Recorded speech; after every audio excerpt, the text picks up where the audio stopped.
Je tiens à dire que c'est un mensonge. Les sbroufs, c'est vous. Du calme, camarades. La République, c'est la fermeté dans l'application de la loi. J'hallucine. Mais je sais pas pourquoi tu t'énerves. C'est que les affaires privées se traitent en privé. Je vais vous faire une confidence. Je me lève le matin et je me couche le soir. Tu fermes ta petite bouche, tu me parles de politique.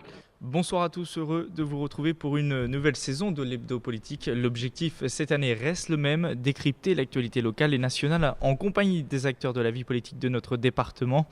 Une première enregistrée à Bordeaux il y a quelques jours à l'occasion de l'Université d'été de la Défense. Et notre invité, c'est Gérard Larcher, sénateur UMP des Yvelines. L'Hebdo Politique, Nicolas Kirillovitz. Gérard Larcher, bonsoir. Bonsoir. Vous êtes né le 14 septembre 1949, vous venez donc de fêter vos 65 ans. Ancien membre du RPR, vous avez obtenu votre premier mandat lors des élections municipales de 1983 à Rambouillet. À l'époque, vous aviez battu Christine Boutin. Par la suite, vous êtes constamment réélu à votre poste de maire jusqu'aux élections municipales de cette année, lors desquelles vous n'avez pas voulu briguer un nouveau mandat de maire. Sénateur, vous l'êtes devenu dès 1986. Au sein de la Haute-Chambre, vous avez consécutivement occupé les postes de vice-président, président de la Commission des affaires économiques, mais également président du Sénat entre 2008 et 2011. Alors, avec votre expérience, quelle différence majeure y a-t-il entre un sénateur des années 80 et un sénateur d'aujourd'hui ? A-t-il plus ou moins d'influence dans la vie politique française aujourd'hui ? On peut dire qu'un sénateur, c'est d'abord la représentation des territoires. Et cette représentation des territoires, elle est très importante parce qu'au fond, c'est la vie, et peut-être qu'aujourd'hui, c'est encore plus la référence de nos concitoyens. En ces temps de crise, la proximité, c'est la commune. Et d'ailleurs, on le voit, le seul élu, ou les seuls élus qui ont une confiance majoritaire de la part des Français, ce sont les maires et les élus municipaux. C'est dire que la représentation de ces territoires et de ces élus est une responsabilité particulière en ces temps de crise morale et politique. Vous l'avez déjà annoncé il y a quelques mois, vous briguez à nouveau le plateau, c'est le nom que l'on donne au siège du président du Sénat. Avec vous dans cette émission, nous allons parler de l'actualité politique la plus récente du Sénat et bien évidemment de défense. Cela tombe bien puisque vous êtes membre de la Commission des affaires étrangères, de la défense et des forces armées au sein du Sénat. L'Hebdo Politique, le Money Time. Et on commence cette émission avec le Money Time. C'est une série de questions-réponses rapides. On va essayer, Gérard Larcher, d'apprendre à mieux vous connaître. Une seule règle, j'insiste, faire des réponses courtes, sans langue de bois. Êtes-vous prêt ? Oui.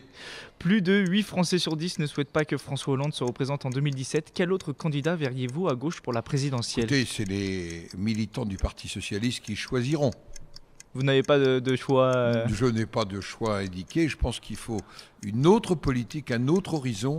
Et c'est pourquoi je ne soutiendrai pas manifestement un candidat qui serait dans la même inspiration que celle du Parti Socialiste. D'après un sondage BVA, les 3/4 des Français se disent favorables au renforcement des contrôles des demandeurs d'emploi par Pôle emploi.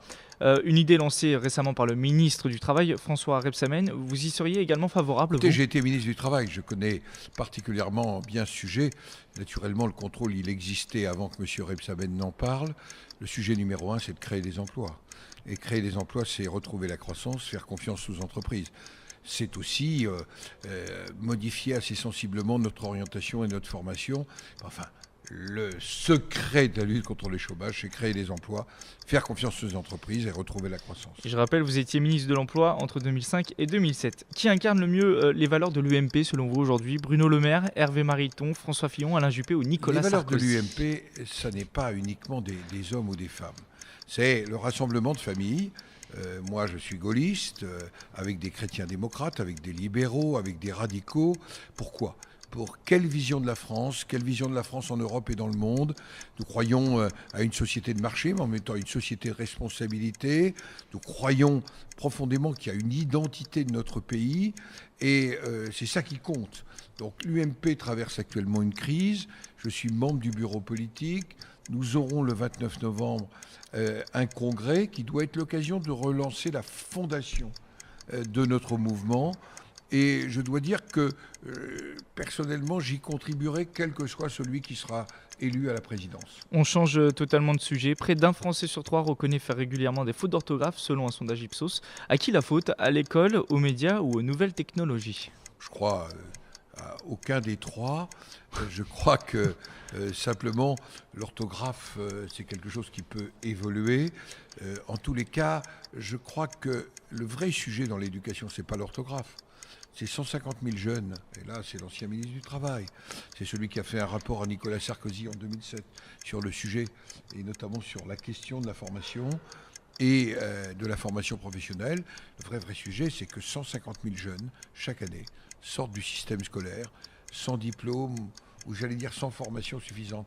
Et ça, c'est le vrai échec. Et vous savez, une société où 25% des jeunes sont au chômage, c'est une société qui est en échec. Avec la publication du livre de l'ex-compagne de François Hollande, c'est l'image même de la fonction présidentielle qui en a pris un coup. Valérie Trierweiler affirme par exemple que le chef de l'État n'aime pas les pauvres et qu'il les appellerait les descendants. Ces révélations sont-elles navrantes ou utiles, selon vous ? Ni l'une ni l'autre n'est dans le domaine de la vie privée. J'ai du mal à croire, à la différence de certains de mes amis, que le président de la République ait j'allais dire, du mépris pour les gens les plus modestes. Je ne lui ferai pas ce procès d'intention en tous les cas. Je pense que la question de la pauvreté elle est une question posée à toutes nos sociétés et à nos sociétés développées en ces moments de crise, et que la réponse ne peut pas se faire dans des approches, on va dire très approximatives. Lors des dernières municipales, Philippe Chevrier, le secrétaire départemental du Front National, s'est présenté à Rambouillet, ville dont vous avez été le maire pendant longtemps. Il a recueilli un peu moins de 11% des suffrages. C'est un record pour le Front National. Ce n'est pas le seul dans les Yvelines. Le FN est-il désormais un parti politique sur lequel il faut compter dans le département, ou est-ce un effet de mode ? Je ne crois pas que ce soit un effet de mode. Je pense que la question qui est posée, c'est que nos concitoyens s'interrogent sur les partis politiques d'alternance, que ce soit le Parti socialiste, l'UMP et nos alliés centristes. Et donc, la question, elle est posée. C'est à nous de faire des propositions qui recueillent la confiance. L'hebdo politique sur Sensation. Et on débute cette hebdo politique avec les élections sénatoriales. Ce dimanche avait lieu le scrutin pour élire 178 sénateurs sur les 348 que compte la Chambre haute. Un scrutin qui se tient au suffrage universel indirect. Ce ne sont donc pas les électeurs, on va dire, ordinaires qui votent, mais de grands électeurs. Concrètement, pour ceux qui nous écoutent et qui ne comprennent pas forcément, qu'est-ce que c'est un grand électeur ? Alors, on va voir les résultats. Un délégué sénatorial, c'est simplement celui qui est choisi par les élus municipaux principalement, plus de 95% du corps électoral, plus les conseillers généraux qui vont s'appeler bientôt conseillers départementaux, parce que je crois bien que le département va se maintenir, les conseillers régionaux, les députés et les sénateurs. C'est un corps électoral donc qui est fait d'élus. C'est pour ça que je pense que le Sénat peut reconquérir l'opinion, car je vous le disais il y a quelques minutes, il se trouve que les élus locaux, ce sont ceux qui ont aujourd'hui encore majoritairement la confiance des concitoyens. Et étant les élus d'élus, je pense que le Sénat, qui peut parfois s'affranchir des clivages politiques, des approximations, qui peut aller sur une certaine longue durée, qui peut avoir le courage de proposer des réformes, eh bien le Sénat doit recueillir la confiance des Français. Confiance ne signifie pas passion. Les Français ne sont pas forcément historiquement passionnés par ces élections, les médias non plus. Pourquoi ce désintérêt ? Parce que le corps électoral n'est pas directement... Mais je pense que cette année, les résultats que nous allons avoir dans quelques heures sont des résultats très importants. Car pour l'opposition, c'est le début de la reconquête. Et pour le territoire, c'est le sentiment qu'il y ait une chambre pour les représenter. Pendant 2 ans et demi, ça n'est jamais facile de parler de son successeur. Ils ont eu le sentiment que le Sénat était en dessous des écrans radars. Qu'au fond, il n'utilisait pas son autonomie, son indépendance, sa liberté de ton, et qu'il s'alignait sur le gouvernement. On a vu qu'il n'y avait pour cela pas de majorité, pas d'expression. Vous savez, le Sénat, c'est un espace de liberté. C'est un espace d'autonomie, pas simplement pour parler, mais aussi pour rechercher qu'est-ce que l'intérêt national. Ma vision du Sénat, c'est pas, même d'un Sénat où l'opposition serait majoritaire, c'est pas pour être contre, parce que le seul parti qui compte pour moi, c'est la France. Le Sénat est souvent raillé, moins de 10% des sénateurs actuels ont moins de 50 ans. N'est-ce pas finalement le problème qui... Non, il n'y a pas une très grande différence d'ailleurs. Entre les députés et les sénateurs, l'affaire d'âge, faire du jeunisme, c'est bien. Moi, je savais, j'ai été Benjamin du Sénat, c'est avec Jean-Luc Mélenchon. C'est quelque chose qui passe. C'est pas l'âge qui compte, c'est le regard qu'on porte sur la société. C'est un regard qui doit être attentif, exigeant et qui a le courage des réformes. C'est ça qui compte. Pour ceux qui ne connaissent pas très bien le Sénat, rapidement, quel est son rôle et quel est son poids face à l'Assemblée nationale qui a, on le 348 rappelle, sénateurs qui le dernier représentent mot. les territoires, qui sont élus dans les départements de 3 sénateurs et plus, donc les départements les plus peuplés à la proportionnelle, au scrutin majoritaire, dans les départements, on va dire, plus ruraux, et voter la loi. Même si en 4e lecture, pour les lois ordinaires, c'est l'Assemblée qui l'emporte, être gardien de la Constitution, en même temps contrôler le gouvernement par les questions d'actualité, les questions écrites. Contrôler, c'est uniquement par les questions, par des C'est rapports. naturellement par les rapports, les commissions d'enquête, etc. Mais aussi tracer la prospective et être capable. Il y a par exemple, depuis longtemps au Sénat, quand on fait un rapport, il y a toujours un sénateur de la majorité et un sénateur de l'opposition. Parce que dans une démocratie mature, il faut une majorité et une opposition, mais au Sénat, on est capable de travailler ensemble. Vous êtes candidat déclaré au poste de président du Sénat. L'élection se tiendra le 30 septembre, dans 2 jours. Si le Sénat bascule à droite, comme en 2008, on se dirige vers une course à 3 entre vous, M. Raffarin et M. Marini pour la présidence. Le Sénat, excusez-moi de le dire, n'aime pas le renouvellement. Je trouve que ces 3 candidats qui ne sont pas encore hors d'âge, que c'est aujourd'hui nos collègues considèrent que c'est entre nous 3 que la compétition se joue. Elle se joue dans des règles claires, qui sont sereines, qui ne s'apparentent pas à des débats sur d'autres primaires, et donc que nous allons vivre sereinement. Et puis celui qui sera choisi sera le bon. Peut-être qu'il peut encore s'en déclarer, parce que jusqu'à demain, on peut encore être candidat à la présidence du Sénat pour le groupe UMP. Mais une fois la primaire au sein du groupe UMP, il faudra conquérir, car le groupe UMP à lui seul n'a pas la majorité du Sénat. Il faut que nos amis centristes, qu'un certain nombre de personnalités, que nos amis radicaux aient envie de partager celui qui sortira le premier de la primaire de l'UMP. Si vous êtes élu président du Sénat, que comptez-vous faire pour une institution que vous avez vous-même qualifiée d'empanne et affaiblie aujourd'hui ? D'abord lui redonner de la force, de la dignité, écouter les sénateurs, me positionner aussi avec les présidents de groupe pour être dans l'opposition constructive. C'est une nécessité. Je crois que nos concitoyens ne comprendraient pas, en ces temps où le chômage ne cesse de croître, où les gens sont parfois désespérés, qu'on joue la politique du pire. Et puis en même temps, préparer l'alternance de 2017, le faire au travers de nos réflexions, d'un projet, c'est aussi le rôle du Sénat. On vous sait assez critique envers la réforme territoriale. L'Assemblée nationale a adopté en juillet une carte à 13 régions. Des rumeurs disent qu'il n'y aura peut-être pas de seconde lecture de la loi au mois d'octobre au Sénat. L'exécutif va accélérer sur le sujet. Est-ce que c'est quelque chose que vous dénoncez, cette accélération ? C'est inacceptable. On ne peut pas faire une réforme territoriale en passant au-dessus, article 24 de la Constitution, de l'Assemblée qui représente les territoires. Et on ne peut pas construire une carte régionale avec pour épicentre la région Poitou-Charentes et Mme Ségolène Royal. Je crois qu'il faut que là-dessus, enfin la réforme devienne une réforme sérieuse. Je crois qu'il est bon de se poser la question de la réforme des collectivités territoriales. D'ailleurs, nous l'étions posé sous Nicolas Sarkozy et François Fillon. On avait voté un texte, notamment un texte qui fixait les compétences de chacune des collectivités, un texte qui avait fait le conseiller territorial, qui siégeait à la région et au département. Je voudrais rappeler simplement que le président Hollande et le gouvernement Ayrault ont rétabli la compétence générale pour tout le monde et nous proposent aujourd'hui de la supprimer. Il faut qu'on arrête avec cette politique de gribouille. Il faut donc que le gouvernement accepte de dialoguer avec le Sénat. Il y a tout à y gagner. Parlons maintenant de l'UMP. Vous êtes un proche de François Fillon. Vous le soutenez, lui, qui s'est déclaré candidat à la primaire de l'UMP pour la présidentielle ? Allez, le sujet aujourd'hui, c'est de reconstruire l'UMP. Moi, j'ai cheminé avec François Fillon depuis fort longtemps. C'était avec Philippe Seguin. Moi, je suis président des sénateurs gaullistes. Mais je suis un homme de rassemblement. Je veux que nous reconstruisions l'UMP à la suite de cette élection totalement ratée, et je ne vais pas la qualifier autrement, de novembre 2012. Au fond, aujourd'hui, nous avons la possibilité de reconstruire l'UMP, et au-delà du choix de celui qui sera choisi, qui est un choix des militants, sur quelles valeurs nous reconstruisons l'UMP, pour quel projet, et est-ce que c'est une UMP qui se referme sur elle-même, qui se referme sur une forme de droite, ou c'est une UMP qui rassemble et qui retrouve une partie de la démarche que nous avions fondée en 2002. Alors justement, fin novembre aura lieu un congrès crucial pour l'UMP. Pour vous, qui est aujourd'hui celui ou celle qui est capable de réunir, de fédérer votre famille politique pour 2017 Au moment où je m'exprime, je ne connais pas tous les candidats. Je pense que celui qui sera choisi par les militants sera celui qui aura cette responsabilité. Je serai à ses côtés avec mes propres idées, avec deux objectifs, et j'allais dire deux conditions. Vraiment refonder un projet et rassembler.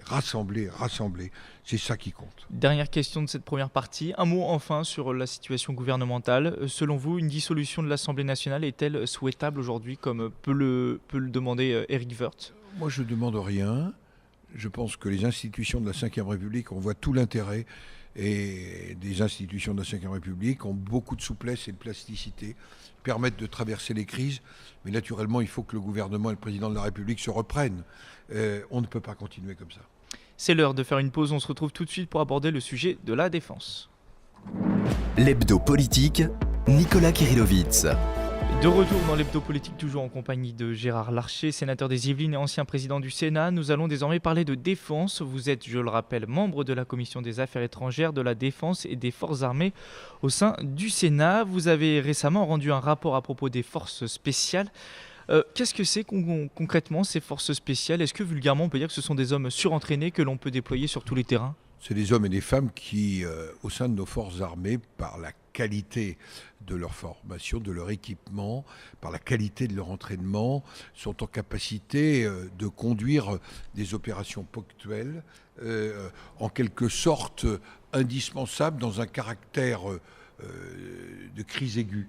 Mais avoir des forces spéciales, ça n'exonère pas d'avoir des forces conventionnelles. C'était ma seconde question. Et oui, parce que ça n'est pas un succès d'année de la réduction des forces conventionnelles. D'ailleurs, pour avoir de bonnes forces spéciales, il faut avoir de bonnes forces conventionnelles. Et avoir un vivier où on peut puiser les hommes et les femmes qui seront dans les forces spéciales. C'est donc pas des surhommes, mais ce sont des hommes et des femmes dont la qualité et l'engagement sont au service de la décision politique. On l'a vu au Mali, par exemple. Les forces spéciales ont joué un rôle extrêmement important, mais s'il n'y avait pas les forces conventionnelles derrière, comment ferions-nous pour reconquérir le terrain, lutter contre le terrorisme ? La force spéciale va faire une opération, par exemple, sur une colonne de djihadistes, va faire une opération de sécurisation, mais on a besoin de forces conventionnelles. Et il faut qu'on n'oppose pas les forces spéciales et les forces conventionnelles, pas plus qu'on les forces spéciales et la DGSE, ils sont complémentaires. Sans opposer, est-ce qu'on peut dire que c'est tout de même le nouveau visage de l'armée française, ces forces spéciales ? C'est un spéciales ? des visages de l'armée française. Mais dans la professionnalisation, dans la projection, nous le voyons bien, on ne peut pas faire qu'une projection de puissance, et on l'a vu dans le dossier libyen. Parce que si on ne projette que des moyens techniques, on en voit bien les limites. Si on projette des moyens techniques, des forces spéciales, et que derrière nous avons des forces conventionnelles de très bon niveau, eh bien nous voyons qu'à ce moment-là, nous avons une capacité. Et la France est, avec le Royaume-Uni, le seul des pays européens aujourd'hui à avoir encore une armée totalement complète. D'où l'importance... Digne de son nom. Je ne sais pas si les autres sont indignes de leur nom, mais une véritable armée. Et cette véritable armée au service de la France, au service aussi des valeurs que nous portons, nous avons le devoir de considérer que c'est une priorité, y compris en ces temps de difficultés financières. Le budget de la défense, qui l'a été trop souvent sous tous les gouvernements, ne peut plus être la variable d'ajustement de nos problèmes budgétaires. Sinon, à ce moment-là, il faut renoncer à une défense, c'est-à-dire à une politique étrangère, et à un message particulier, parce que nous sommes les membres permanents de l'Organisation des Nations Unies. Justement, entre 2014 et 2019, 190 milliards de crédits sont inscrits dans la loi de programmation militaire. Le gouvernement, à la recherche de nouvelles économies, pourrait éventuellement... Non, il y a un engagement. Si le président de la République trahissait cet engagement, moi je le dis clairement, je considère ça comme inacceptable et une trahison. Autre question, de nombreux postes vont être supprimés dans l'armée. Selon la même loi, 34 000 postes en tout pour la défense entre 2014 et 2019. C'est trop, selon vous aussi ? C'était dans la loi de programmation militaire. Vous dire que je ne considère pas que c'est beaucoup. Oui, c'est beaucoup. Mais j'attends quelque chose. c'est que le gouvernement, pour des raisons qui ne soient pas des raisons politiciennes, nous dise quels sont les régiments qui vont être dissous. Il faut qu'on le sache, parce que rien ne c'est pire que de ne pas prendre de décision et de raboter partout, ce qui mettrait en cause, j'allais dire, la capacité de l'ensemble de notre outil militaire. Dans les Yvelines, la filière aéronautique emploie à peu près 4700 personnes. La baisse des effectifs, le gel des budgets, ce sont forcément des dommages collatéraux en perspective pour les industriels et les emplois. Comment faire pour lutter contre cela ? Il faut d'abord expliquer à vos auditeurs que les industries de défense, elles ne font pas que contribuer à construire des armes ou à susciter des dépenses. Elles sont des éléments de progrès technologique extrêmement utiles à l'ensemble de l'industrie. Vous savez qu'un des problèmes de notre pays, c'est de s'être désindustrialisé. Si je prends quelques grandes entreprises, des Yvelines, Thales par exemple, Safran, EADS, vous êtes là dans des entreprises qui ne font pas que du militaire. Même le militaire, par exemple, chez Safran, c'est 20%. Et le fait qu'elles aient le militaire, c'est une capacité d'innovation extrêmement importante qui nous met au premier rang et dans lequel nous sommes encore les premiers au monde. Dans le secteur industriel, ça mérite d'être médité quand on parle industrialisation ou désindustrialisation. 2013 a été une année importante en termes d'intervention militaire pour la France. Il y a eu le Mali, puis la Centrafrique. 2013 2013, oui, exactement. Une nouvelle intervention française en solo serait-elle possible aujourd'hui ? D'abord, on est un petit peu, j'allais dire, à la limite des forces que nous pouvons déployer. Nous voyons bien qu'il y a aussi les réflexions que nous devons avoir avec l'OTAN. Il y a aussi, dans le cadre des accords de Lancaster House et de leur prolongation, la coopération que nous avons avec nos amis du Royaume-Uni. Mais le vrai sujet, c'est qu'il nous faut bâtir progressivement cette Europe de la défense dont nous avons besoin. Aujourd'hui, c'est un leurre, cette Europe de la défense. C'est pas un leurre. On progresse dans des domaines, mais il faut une vraie volonté politique. Vous pensez que les pays européens ne souhaitent pas s'engager dans ce chemin-là ? Il y a le vrai sujet d'abord avec nos amis allemands. Il faudra bien un jour que l'Allemagne évolue, j'allais dire 70 ans après. Peut-être que la posture adoptée en 1945, compréhensible, est une posture qui doit évoluer. Et ça passe par une décision de nos amis allemands. Un très grand pays comme l'Allemagne ne peut pas rester en quelque sorte l'arme au pied. Alors qu'on a besoin d'une Europe de la défense. Dernière question, soutenez-vous l'initiative présidentielle de ne pas livrer pour le moment les navires Mistral à la Russie ? Je pense que c'est une décision qui était indispensable par rapport à nos alliés, notamment de la frontière de l'Est. Je n'oublie pas, quand j'étais élu il y a un certain temps, il y avait encore le rideau de fer. De l'autre côté du rideau, il y avait une partie de l'Allemagne, tout le monde l'a oublié, la Pologne, les pays baltes, la Hongrie. Et je pense qu'avec la Russie, il faut un dialogue. Mais il faut un dialogue qui soit un dialogue d'égal à égal. Et d'égal à égal, parfois, ça veut dire d'avoir les moyens d'obtenir l'égalité pour être respecté de part et d'autre. Je crois au dialogue avec la Russie, mais je crois aussi qu'il est nécessaire, dans ce dialogue-là, de dire qu'il y a des choses que nous ne pouvons pas accepter. L'hebdo politique. C'est la fin de cette première hebdo politique saison 2. Merci Gérard Larcher d'avoir participé à cette émission. Vous êtes sénateur des Yvelines et vous briguez le 30 septembre prochain la présidence du Sénat. On se retrouve la semaine prochaine, toujours à 18h sur Sensation. Nous recevrons Carl Olive, maire de Poissy, et Eddie Haït, conseiller régional, pour un débat autour de l'actualité locale et nationale. Bonne fin de dimanche à tous. Merci. L'hebdo politique sur Sensation.